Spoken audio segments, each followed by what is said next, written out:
ดอกไม้งามงามสลับล่างแล้วเขาสลับอยู่เลยวะ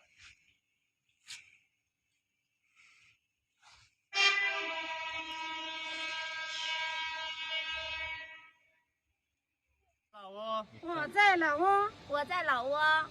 祝大家新年快乐，สบายดีปีใหม่เฮ้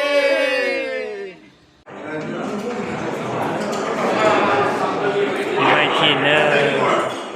ซาเนลงใจ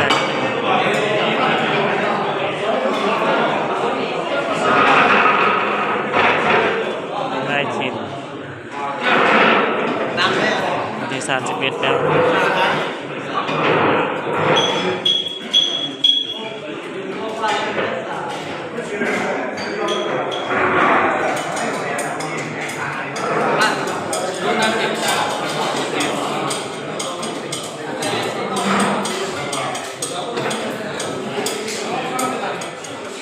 感谢一下。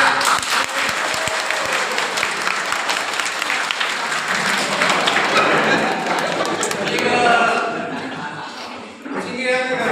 代表这个航航中心在大连举行，祝大家